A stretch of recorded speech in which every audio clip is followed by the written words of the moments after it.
subtler lines than strictly with pencil. Obviously they were heavily influenced by Greek times and early Roman times. A lot of nude males, a lot of the Michelangelo and the rest of the Ninja Turtles, they had different sexual preferences for the most part from what was accepted at their time. And by the way in which they portrayed the human form, you can see that actually Donatello's David it's a very kind of effeminate queen almost. They were not afraid. They had this kind of market power that they could express the things that they wanted. Finally, before you think it's all about the male form, we have a painting from a little farther north. Quentin Massis of Satchelmouth is the direct translation of her name. This was when art was beginning to move north to the Low Countries, to Antwerp.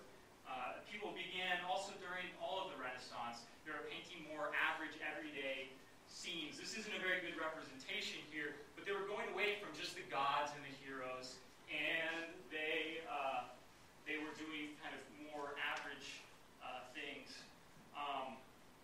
Not average work, but average portrayals of human life.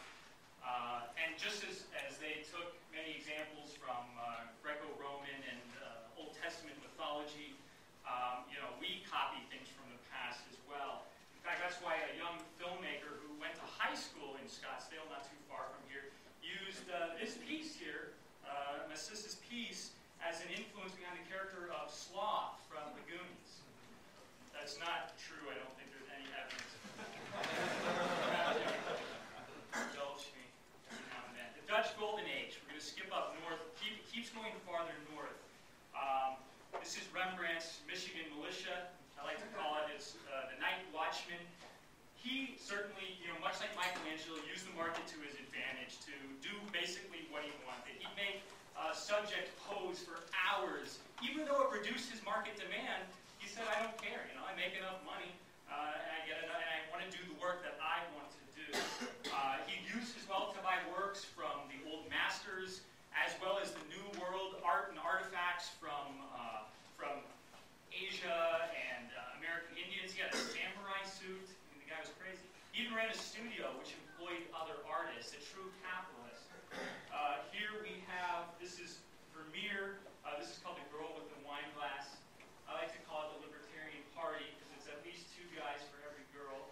And here we have Paul's, the Jolly Drinker, which I understand a lot of people will be looking like that later this evening.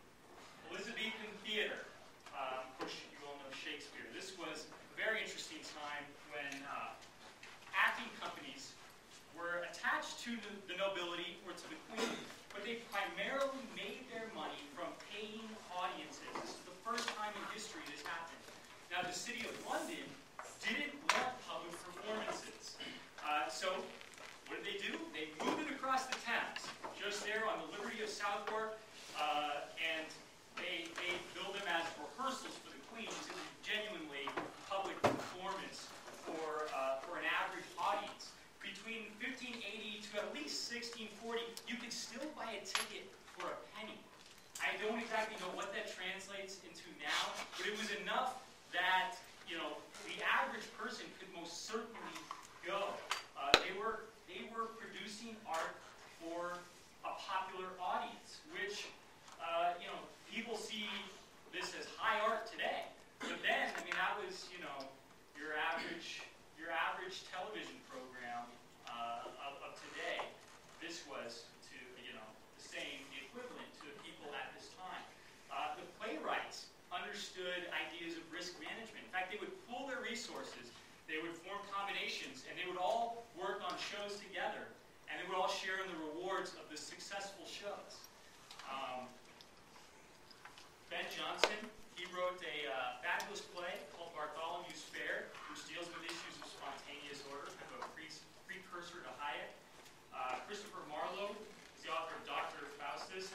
Don't be mistaken, these may have been playwrights, but they were some pretty raucous guys. Ben Jonson killed an actor in a duel, and Marlowe was killed in a tavern brawl. And due to the sick sense of humor of karma, he was later reincarnated into P. Diddy. let's get back to art world. We go to Paris. The French always seem to want to do this. They want to control everything. They did it with music.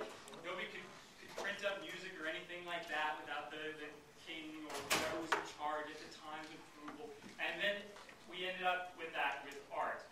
There was a government, the Academy des Beaux-Arts. They ran the art school, they ran the salon. And the greatest art that's come out of France from this period were all the people who rebelled against it. They had to create external markets all themselves. The avant-garde, the Barbizon school, the Impressionists, Post-Impressionists, they created this system of galleries and dealers. They started out with just one-man shows in protest. And they took their art and they shipped it abroad to find other markets. And one of the benefits was innovation of the time through markets. People were able to buy materials much cheaper and allowed them to paint what they wanted. They didn't have to paint. It increasingly became that they didn't have to paint to get approval from the salon. I'm going to read you, this takes a little bit from Paul Gauguin, but nothing summarizes it better, I don't think. Happy were the painters of ancient times who had no academy. For the past 50 years, I'll let you look at Gauguin. For the past 50 years, things have been different. The state increasingly protects mediocrity, and professors who suit everyone have had to be invented. Yet alongside those pedants, courageous fighters have come along and dared to show painting without recipes. Rousseau, not Jean-Jacques, but Henri, whom they jeered at, is now in the Louvre in spite of them. Millet, too, and what insults didn't they heap on that great poet who nearly died of hunger? Remember the exhibition of 1867? Courbet and Manet put on a show at their own expense on the Champs-Élysées. Again, it is they who are the winners. Always they who stand tall alongside the Institute. Where are the artistic glories on which France can pride itself? Among the Pleiades of unsung thinkers with royal instinct, Rousseau, Delacroix, Millet, Corot, Courbet, Manet, all of them scorned in their own day. Gauguin later added, the talent of the independents and the example they set suffice to show the uselessness of a budget and the futility of an official department of the arts. Courier's words are still true. What the state encourages languishes, what it protects dies. The salon became irrelevant. Monet became a multi-millionaire, as did his dealer, because his dealer, Paul Durand-Ruel, had staked his fortunes on the art of Courbet, Manet, Monet, and many others. Let's see, we've got Van Gogh under the chestnut tree in blossom. Put this in there for George Orwell's chestnut tree references. Finally, we have Renoir, Pierre-Auguste Renoir, The Theater Box. Renoir, another fantastic quote with an appreciation for the innovation of the time. Without paints and tubes, there would have been no Cézanne, no Monet, no Sisley or Pissarro, nothing of what the journalists were later to call Impressionism.